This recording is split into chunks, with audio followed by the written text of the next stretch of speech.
You're listening to the Lazy Bob Podcast.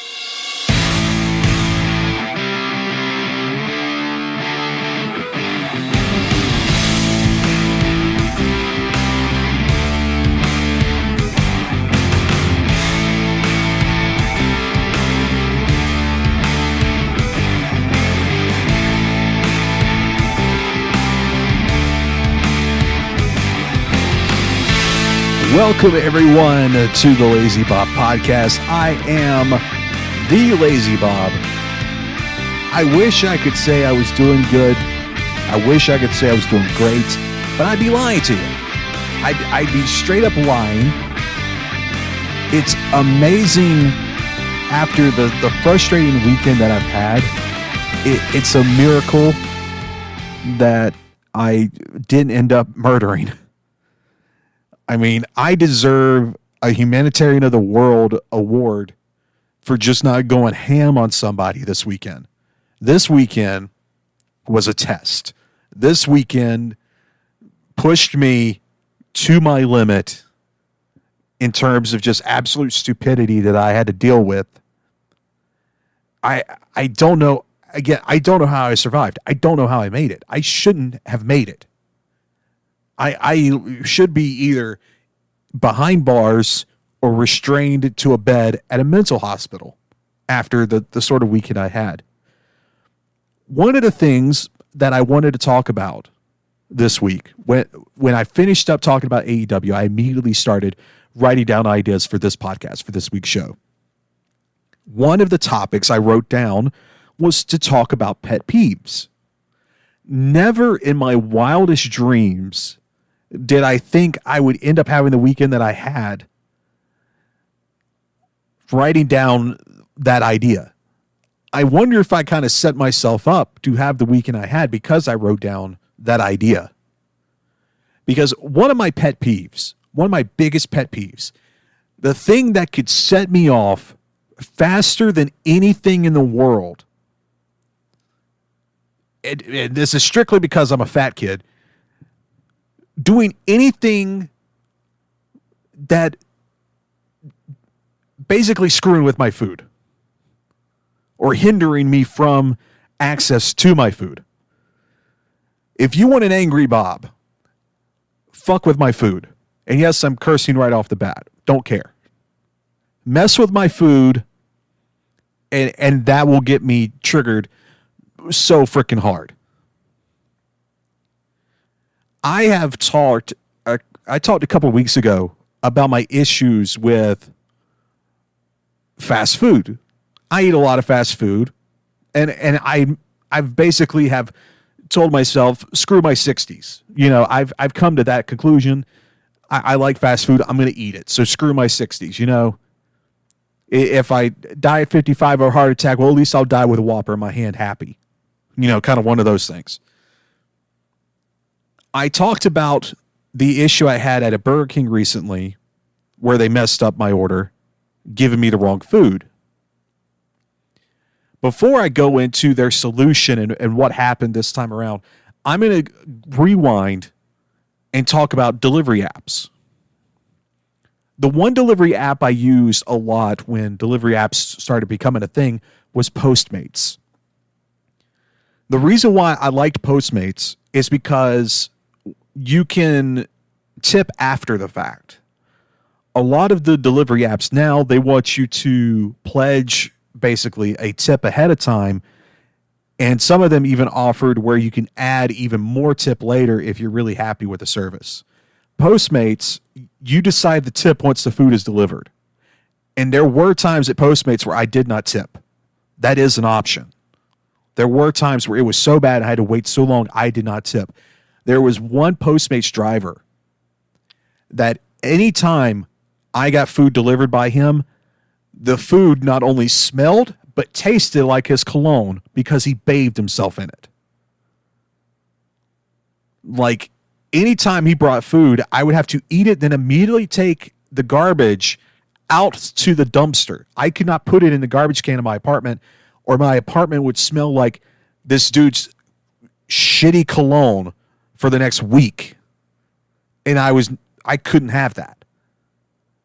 It was so bad. But anytime an order got screwed up by Postmates, they wouldn't refund you. They wouldn't give you a refund. They wanted to give you credits. They wanted to credit your account. But they would never credit your account for the full amount of what you had previously ordered.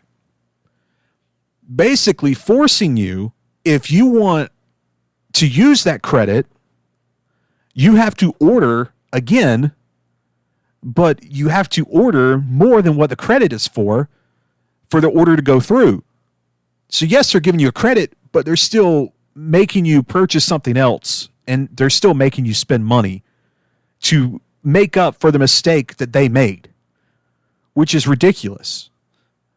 So it finally got to the point where I'm like, screw this, I'm not doing this anymore. And I think they messed up an order and they gave me like a $7 credit because the food was delivered 30 minutes late and everything was cold. And the order itself was like $17. And I'm like, that's all the credit you're giving me? Screw this. I don't need the money that bad. I'll just never use Postmates again. And I never have. Fast forward to this situation at Burger King. They give me the wrong food. And the order at Burger King with the wrong food was only like a $5 meal. Because, yeah, it was only $5 because I was ordering through the app. And the app had this weird little coupon. So it only cost me $5.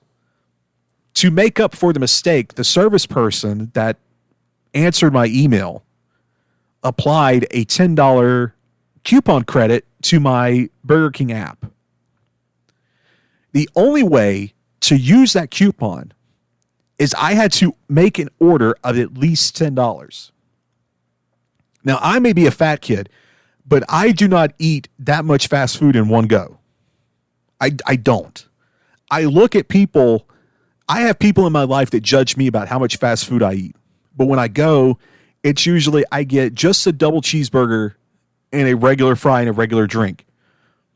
And people will judge me because of how much fast food I eat. But then when they go, like let's say to go to McDonald's, they'll order the Big Mac meal and they'll order like a 10-piece nugget on the side and a quarter pounder to go. It's like, yeah, I eat every day, but I eat in moderation. You eat here 3-4 times a week. And you still eat more fast food than I do. Who really has the problem here? Not me. So I went in through the app and I was like, okay, what is $10 that I can order? And the main reason why I typically only order like a cheeseburger, double cheeseburger from Burger King is because I don't order burgers with all the lettuce, tomato, onions, pickles, all that. If I want a salad, I'll order a salad. I do eat salads, people. I know there's going to be someone that judges me. I do eat salads. If I want a salad, I'll get a salad. I don't want it on my damn burger. It doesn't belong. Okay? Got that out of my system. So the only thing that I could find that was close to being exactly $10 was a double Whopper with cheese meal larged. It came out to $10.19 before tax. So after I applied the coupon and after tax, I was only going to be charged 21 cents. I get up there, I submit the order through the app, I let them know I'm there. I'm like, hey, I'm here for the online order for Bob. The lady at the counter jokes with me because she sees on there where it says no lettuce, no tomato, no onion. And she was joking. It's like, why don't you just order a cheeseburger? And I'm like, I know, but I had this coupon, so I had to order this way. I had to order a Whopper, and the app is stupid. So whatever. I get my food, and I could tell the bag was light immediately. I'm like, this bag feels light. It feels light. One thing that should have tipped me off was the fact that the car ahead of me was questioning the food in their bag. That should have been a red alert. What also should have been a red alert was the same girl that bagged my order previously that was wrong, bagged this order. I get home, the large fries in the bag, and I take the burger out, and I immediately feel, yep, this is light. I look to the wrapper, and back in the day, I don't know if they just stopped doing this or my location just doesn't do this, They used to have like this oil pin that they would write on the wrapper to let the people know that if it was special, what was special about it. This wrapper had none of those markings on it. I open it up. It's a single Whopper with nothing on it but bacon. It is a plain Whopper with bacon.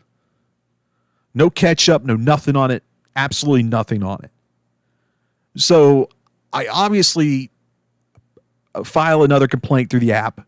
This time around, to make up for that mistake, they're giving me a $3 off coupon code to my app. And I came to the realization that I have another Postmate situation going on. If my orders are getting wrong, they don't care. They're just going to give me a coupon now for less than what I paid. Well, in this case, it wasn't for less than what I paid, but they're going to give me a coupon where it's just enough where if I want anything, I'm going to have to spend more money to get it. But at this point, I'm so frustrated with Burger King, I don't want anything from there. I'm done. At least with that location, I'm done. It's the same lady that's been in there since I moved here to Macon 5 years ago. And anytime I see her in there, stuff gets fucked up. Orders get fucked up. And I don't know if she's the actual manager for that shift or what. But again, anytime I'm there at the Riverside Drive location in Macon, Georgia, I'm putting it out there. This same lady screws up my order every time. So I don't know. There was one time I went in there, and yes, they were backed up, but the people that were in there working, they were getting food out. They were really working hard to get the food out there to the people. The people. In the millions. No, not doing that. They were really working hard to get food out there. And then this same lady comes buffaloing her way from the back to the front and just starts throwing food in bags. And then immediately I'm seeing drive-through people get out of their cars and come in holding their bags because the food is wrong. And that same lady has been there the entire time I've been here in Macon, just screwing shit up. This all happened on Thursday. I can't remember or not. I need to go back. But I think I discussed my issues with the McDonald's here. Yes, another fast food establishment where I order through the app, through the drive-through, and they have me park, and then they just forget about me. I never like using the drive-through with my mobile ordering. If I do the mobile order, I like to do one or two things. I either go inside or I use the curbside where you park in a numbered spot and you put the number in on the app and they bring it out to you. I haven't been able to use the go inside since COVID started. And I know that some lobbies are open, but some aren't, and I'm not ready to take that risk of putting it in and them not being open where I can't go in. So I'm not doing that. I can't use the mobile pickup because they are parking cars from the drive-thru in those spots. So I have to use the drive-thru now. I can't use the curbside. It's not an option anymore. They essentially took that out as an option by putting drive-thru cars there. So I pull up, tell them I'm there. Hey, mobile order for Bob. Here's my code. The lady that I always see working the cash register window immediately recognizes me as like, oh, hey, Bob, here's your receipt. And I pull up. They hand me the drink, and they ask me to pull up into stall 3. That's all she said. The last time I had an issue with this specific location, the general manager told me that anytime a McDonald's employee tells you to pull up and park, they are supposed to tell you why. They are supposed to give you a reason why to park. At this location, they never do. So I go to pull into stall 3, but there's someone already there. So I pull up into the next spot. And I take a look at the clock on my car. And I said, okay, it's 6:43. They have until 6:50. I'm giving them 7 minutes. And I know people that work at McDonald's, and for what I ordered, it shouldn't take longer than 4.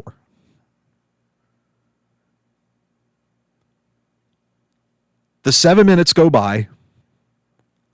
I see the guy walk out multiple times with food. He never goes back in with any. That's important. At the 7-minute mark, I get out of my car, and as I reach the door, he is walking out with someone else's order. And I ask, where's the mobile order for Bob? He looks at me and goes, she said to park in stall 3. We thought you left. First off, why would you just assume I left after I paid my money? Why would you just assume I left? I took my drink and I was like, well, screw it. I'm going home. Why would you just assume that?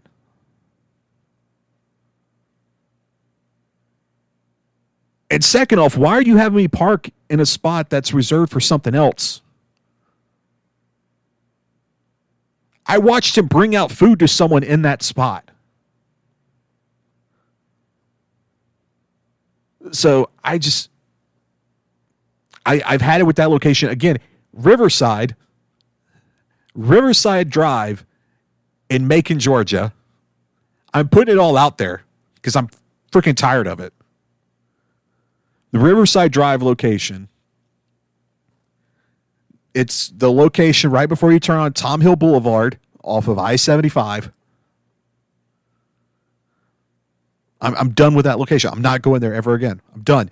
I specifically told them I don't want Q, the manager, to reach out to me. I'm done. I'm done with that location. I don't want them reaching out to me. Because nothing that they can say will convince me to go back to that location. Nothing.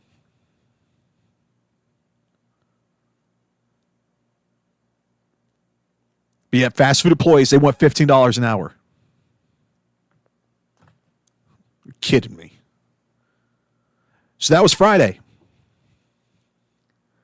Saturday, I had tickets to go see the Macon Bacon, which is a local summer league baseball team filled with a bunch of amateur players, mostly college kids looking for more experience, looking to use that as a launching pad to potentially get it to the big leagues.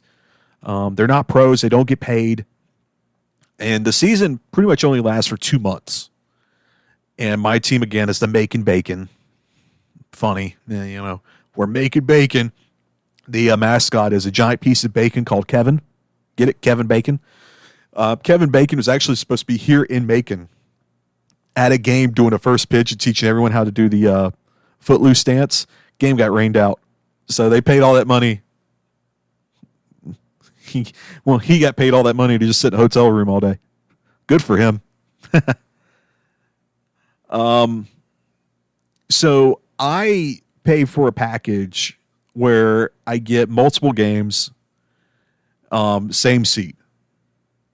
I think it's a 10-game package. And with that package, for every game, you get access to all-you-can-eat food of certain items. It's burgers, hot dogs, chicken sandwiches, chips, cookies, and soft drink and water. That's what's available to free for you. You can still pay things off the menu. If you sit in the bottom bowl, if you sit in the bottom section, there are waiters and waitresses that will bring food to you as an added service for paying for those seats.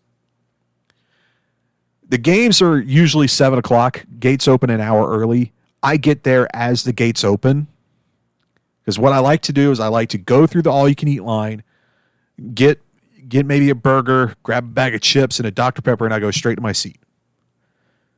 Anytime I sit down, the waiter or waitress that's working that section will come introduce themselves and say, hi, I'm such and such. If you need anything, let me know. There's been one waitress that I've had a few times at these bacon games that has been incredible. I'm not going to say her name on this, but she's been incredible. There's been times where she's worked other sections and she's actually come checked on me to make sure that I didn't need anything above and beyond. Other nights that I don't have this particular waitress, they'll come check on me when I get there. Again, 6 o'clock, it's a 7 o'clock game. They'll come introduce themselves to start the evening. But then I don't see them again until like the third or fourth inning, which is, if you know how long a baseball game is, third or fourth inning. So I haven't seen them for an hour and a half. Like, no one for an hour and a half has come checked on me. On this particular night, this past Saturday, I get there, same thing. The guy comes, introduces himself, says, hey, if you need anything, let me know. This is at 6 o'clock. Game starts at 7. I did not see this waiter again until the top of the 5th inning. And the only reason why I saw him then is because the people sitting next to me had to get someone else in the section to flag him down so they could order drinks. He comes over, they order their drinks, someone else ordered a little bit. I asked him for a Coke and a burger. That's all I wanted. He comes back pretty quick, hands me a drink, and says, they're cooking more burgers. I said, okay, fine. I see him in the 6th inning. I see him walking past our section, never once looking in our section's direction, and just goes down the stairs of the opposite tunnel and disappears. The next inning, I see him come back. This is the 7th inning now. And the importance of the fact that this was a 7th inning, I know a baseball game is 9 innings, but in this summer league, if a team has a lead of 10 or more at the end of the 7th inning, the game is over. At that point, Macon was losing 12-0. So the game was going to be over at the end of the 7th inning. So we're in the top of the 7th. Everyone around me has realized that he's never come back with my food. Everyone around me is asking, where is he? Did he ever come back with your food? No, he hasn't. The people to my left are also plan holders like I am.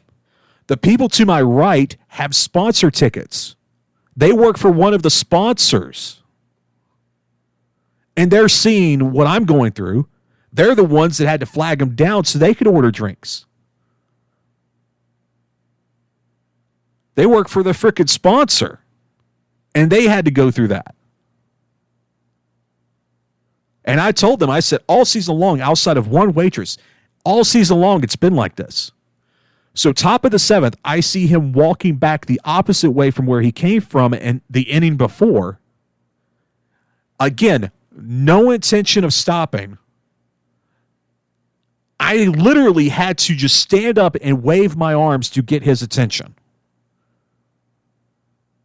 He just stops he just stops dead in his tracks and looks at me, doesn't say a word, and I just mimic burger.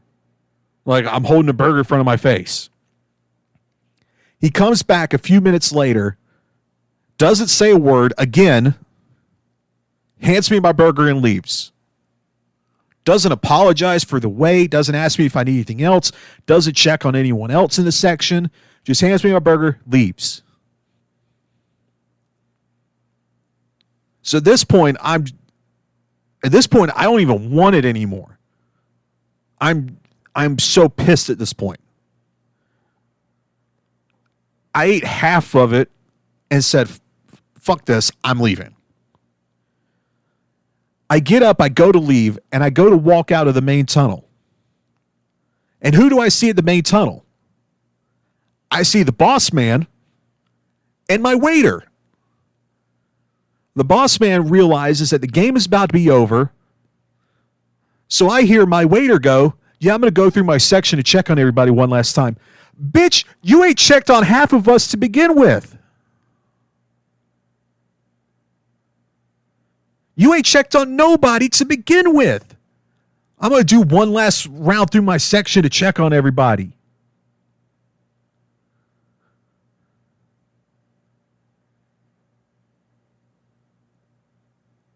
The people for the sponsors sitting next to me, they even made the comment on how in every other section, the waiters and waitresses are constantly walking up and down checking on everybody. But this dude never once came to introduce himself to them.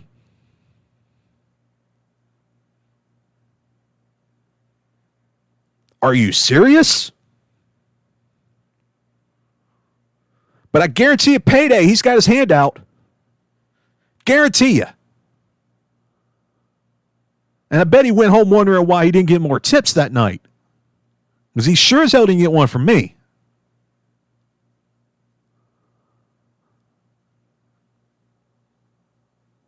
And this so happened to occur on the same day I get an email from the team about redoing my tickets for next year. Funny.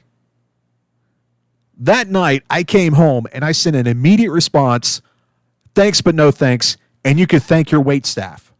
Outside of the one girl, and I did give them the name of her, I said, outside of the one girl, the work of the wait staff has been abysmal. Because the only people they ever check on are the people that are convenient for them to get to, meaning the people that sit in the top row of the section or the people that sit in the aisles. I have a front row middle seat. So if there's people sitting on either side of me, I don't exist. That seat might as well be empty because I'm not there. Absolutely ridiculous.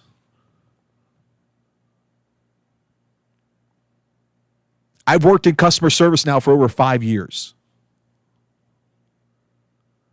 And I don't care how stupid, how idiotic of a request I get from my customers. I'm going to try to make it happen for them. One of my regular customers called me Friday, 4:45. At 4:15, I get off at 4:30. Called me at 4:15, made this ridiculous request for some paperwork that I knew if I had jumped on it right then and there, I'm probably not going to make it by 4:30 of getting it done. And finally at 4:29, I had to send him a text, be like, hey, listen, I tried to get it done, but everyone's leaving. I won't be able to get this done until Monday morning.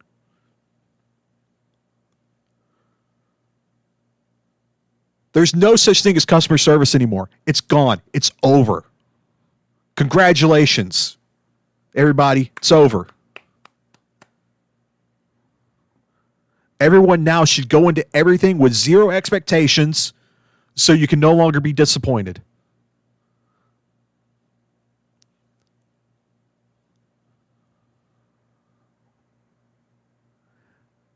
You got the price of everything constantly rising. People are having a hard enough time affording to go out and do these things so that when they then do go out to do these things, to have these experiences, you want to treat them in the shittiest way possible so then they don't ever want to come back. I don't like to get political, but people think it's rough right now. This is the beginning. This is just the beginning.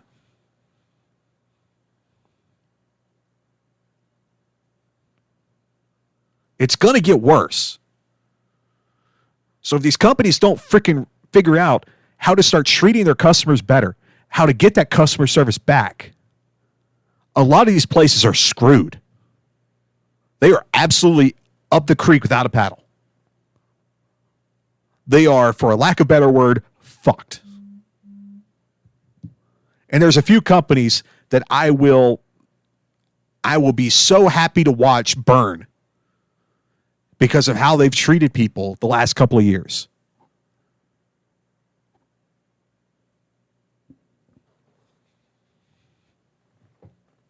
So that was my weekend. I'm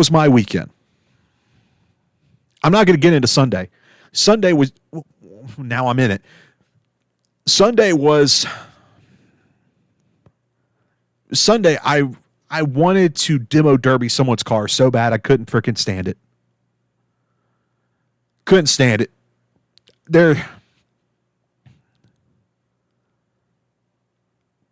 This lady had the nerve to stop in the middle of traffic. The road I'm on is a 4-lane road with a middle turn lane. This lady's trying to make a left-hand turn. And instead of getting into the turn lane, she comes to a complete damn stop in the left lane. I can't immediately get around her because there's a car to my right. So as soon as that car clears me, I go to the right to go around her, and this bitch had the gall to flip me off like I did something. You're the one stopped in the middle of the damn road.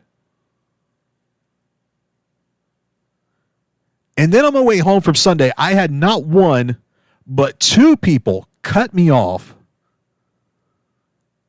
and then want to drive like they're freaking driving Miss Daisy 10 miles an hour in a 45 zone, and then want to get an attitude because I passed them.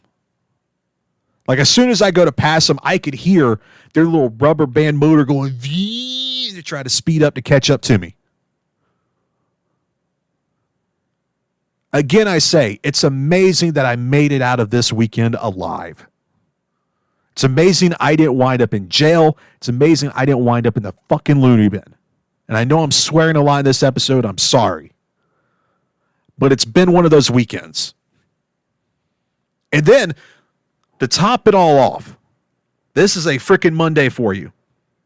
Next weekend, I'm going to New York for 4 days.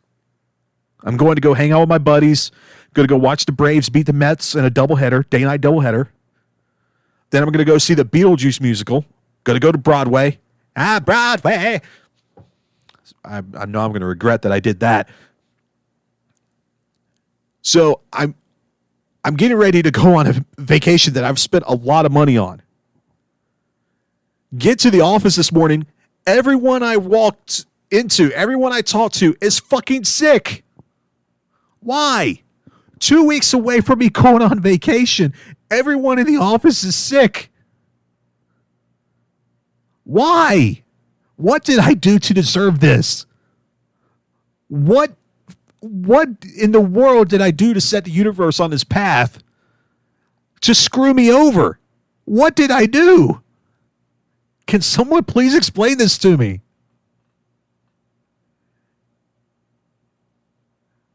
This has been an exercise, man. Someone is screwing with me hard. At some point, someone is going to pop out of a closet and go, "Smile, you're on candid camera." As if I didn't already make myself sound old enough. Candid camera reference, Jesus. My head hurts now. Got a headache. Maybe I'm getting sick. Wouldn't that be fucking great? Can you imagine the podcasts I'd have if I had to cancel yet another trip? I've had to cancel 2 trips to New York. One, I had to cancel because it was booked right when COVID started. The other, I had to cancel back in March because the morning of the flight, I got hay fever. That was fun. Sitting at home for 4 days with hay fever instead of being in New Jersey with my buddies watching March Madness and betting on all the games. I probably would have lost my ass, but still, I'm pissed off. I had to cancel that trip. I'm due for a vacation. I've had to put up with a lot of horse shit these last few months. I deserve a vacation. And next weekend does conclude my summer of madness with all of the work that I've been doing these last 6 weeks. Jesus Christ. I need it, man. I need it. You want to talk wrestling? I don't, but I'm gonna. I'm gonna start with Vince. I don't know why. I guess because it's the quickest and it doesn't piss me off as much to talk about Vince as when I'm going to talk about AEW. Vince retiring. A lot of people saw it coming, but for a while there, Vince wanted to put on the brave face that he wasn't going anywhere. And I guess there's a couple of issues of, is there more that we haven't heard of yet that he knows is about to come, so he wanted to get ahead of it? Or is this more about the potential issues of how these girls were paid off with company money, and it's a publicly traded company? Is that what's going to eventually, is that what, finally caused it to be like, hey, you got to go? I think that could be it more than, because the allegations, I mean, okay, so he got his rocks off and had girls sign NDAs. But I think the biggest thing that's going to get him in trouble is how they were paid. Because I think the first girl that the story broke on, I think they came out and said that he basically paid with his own money, that it wasn't WWE money. But I think with some of these other allegations that it was WWE money, and it's not on the books anywhere. And I think that's what's going to be the biggest issue out of everything. What I love, when he announced his retirement, immediately everyone was like, is Kevin Dunn going to go too? God, I hope so. God, I hope he goes. Because I think the basis of his contract is pretty much as long as Vince's there, he's there. And now that Vince isn't there, how much longer do they put up with Kevin Dunn's, crazy ass producing? Hopefully not much longer. Because I don't think he's been at tapings the last couple of weeks. I know he wasn't at one taping because of a wedding, but I don't think he ever came back. It's going to be interesting. Triple H is taking over creative, which is exciting, because he did a lot of great things with NXT with not a lot of talent. He basically took a lot of turds and turned them into diamonds. He took a lot of talent that otherwise would have been wasted and figured out how to make them great and how to use them. Someone like Adam Cole, as small as he is, should have never been popular in WWE, should have never made it. But Hunter found a way. Finn Balor does not fit a WWE mold, but he made him a main eventer at NXT. And there's probably a dozen more references you could think of. So it's going to be interesting to see what happens. There's a lot of NXT talent that's on the main roster that Triple H had a hand in creating and molding. It'll be interesting to see if he tries to fast track any of them, because he knows how to work with them, which may make some other people upset that didn't quite come through the NXT, thing. So I'm excited. I'm interested to see what happens.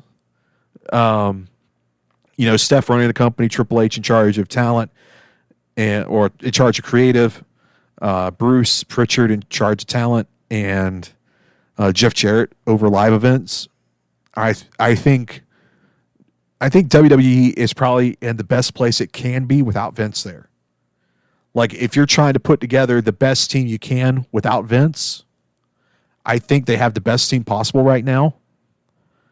But I think one thing that they really need to emphasize and start working on is not only building talent and superstars for their roster in the future, but they also need to start molding people to take over the positions that they have now.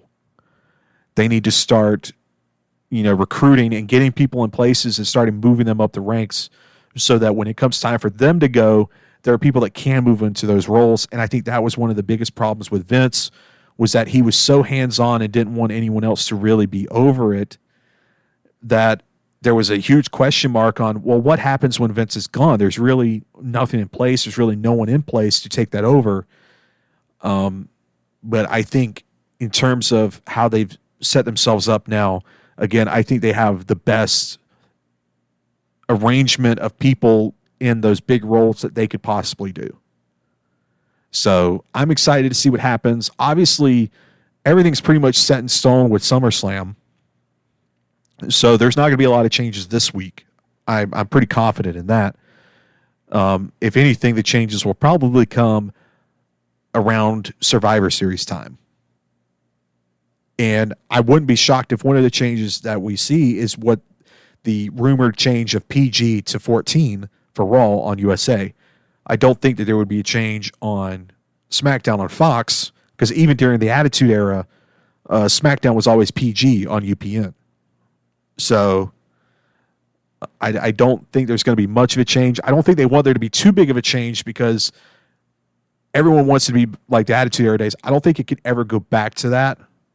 But I do think that they may want to more adult up Raw a little bit to try to take a little bit more of advantage of the freedoms on cable. So excited to see what happens with WWE. Excited to see what happens with SummerSlam. The main match I'm looking forward to is Pat McAfee and Happy Corbin. It's probably going to be match of the night. Because, Pat McAfee, he finishes that show that he does every day, and he probably goes straight to the gym to start working out. And I'm sure that they have that match planned out to the T, like down to the millisecond, him and Corbin. So I'm excited to see what they have in store for everybody. But AEW, I want to be quick about this. I don't want to harp on this for too long because it's just going to make me even angrier than I already am. But Wednesday night, I decided to watch Fyter Fest Week 2 of Dynamite on TBS. And the main event, the Painmaker and Eddie Kingston in a barbed wire everywhere match. And I don't know if I just never actually heard them say this or if I just subconsciously blocked it out of my mind because of how bad of an idea it was. But I know that they were sponsored by Shark Week. I know that they were trying to figure out a tie-in to Shark Week to make the sponsorship happy. But they had the rest of the Jericho Appreciation Society locked in a shark cage, hanging above the crowd. A good portion of the crowd had to watch the match on one of the screens that was hanging by the entranceway because they decided that they wanted the shark cage to be hanging so that the camera could see it. So they couldn't have it too high up. They wanted to make sure it was in frame. I already had an inkling that the match was going to be so bad because they weren't giving it a lot of time. The show was moving right along, and I'm like, when are they planning on actually doing this? Because they're running out of time here, y'all. Doing a match like that's a match that needs time to breathe. That needs time to, you do a move on somebody, you need time to lay there and let it breathe, let the crowd kind of recover a little bit.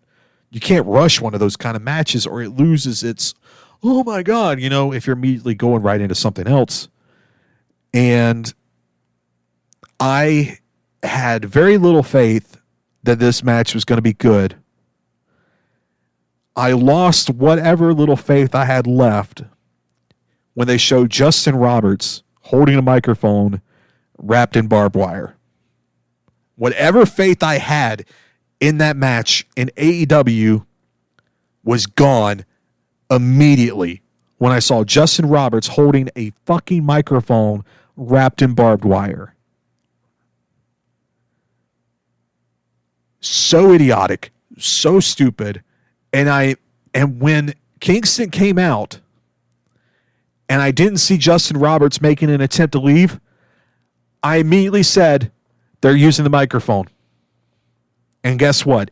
Eddie grabs the microphone, hits the Painmaker over the head. Seriously, y'all, the Painmaker? Really?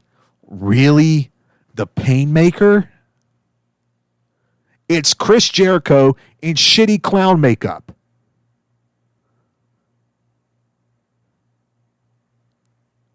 That's all it is. It's Chris Jericho in shitty clown makeup. why are they indulging him by calling him the Painmaker? Because it's some alter ego he used in fucking Japan.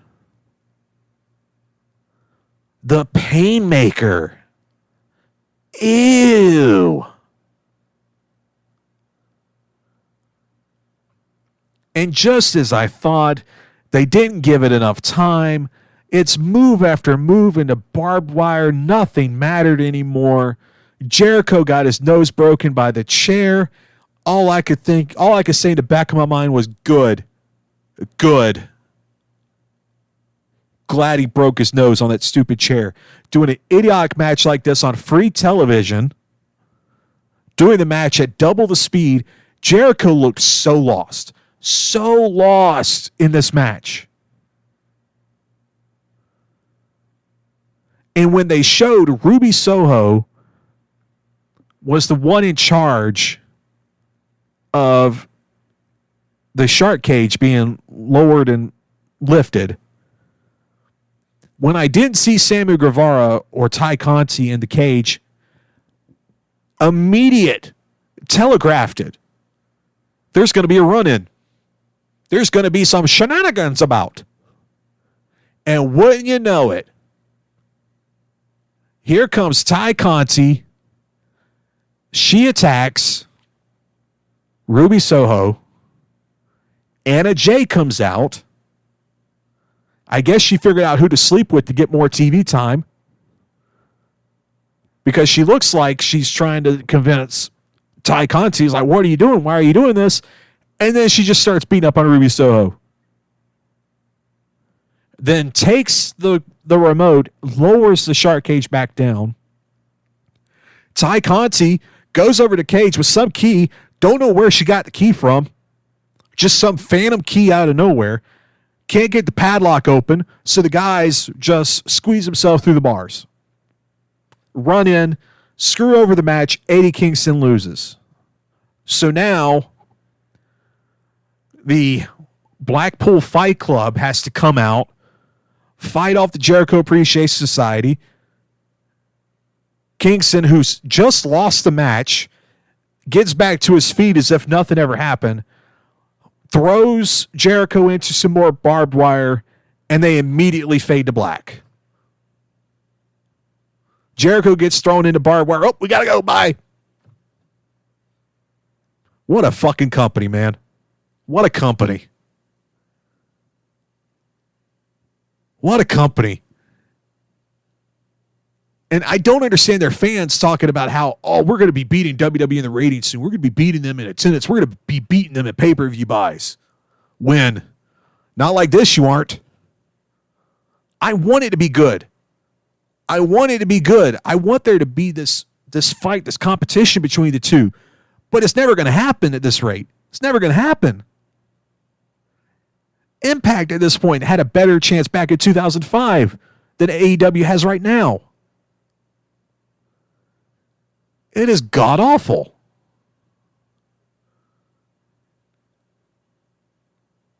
That was absolute garbage, that barbed wire match. Beyond bad.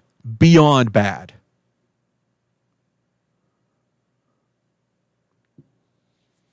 So yeah, last week I didn't have a lot of good things to make me happy. Not a lot of good things to make me happy last week. I hope this week is better. I'm hoping it's better. I need a good week this week, man. I need it. I need a good week, man. Trying to head into a vacation with a positive mind, clear outlook on things. But, man, we are not off to a good start. Oh, man, not a good start. Well, if you like to hear more cheery things like what I've talked about tonight, follow me on Twitter, Lazy Bob on Twitter. Instagram, The Bob is Lazy. Whatever podcasting platform you are using to listen to this podcast, thank you so very much. Be sure to leave a rating, subscribe, do whatever you got to do to help the podcast out. I need the help, man. I need it. I need help, man. Come on, do it for your boy. Do it for Bob. The next wrestling show I have is WrestleMerica The Reckoning on August 13th in Forsyth, Georgia. Facebook.com/WrestleAmerica for that. And the big Continental Championship Wrestling Fan Fest that we had last month. DVDs will be on sale at the August 13th show, and hope to have some news about streaming for that in the near future. Thank you guys again for listening to another rambunctious, exciting episode of the Lazy Bob Podcast, and I'll talk to you guys again next week. Bye-bye.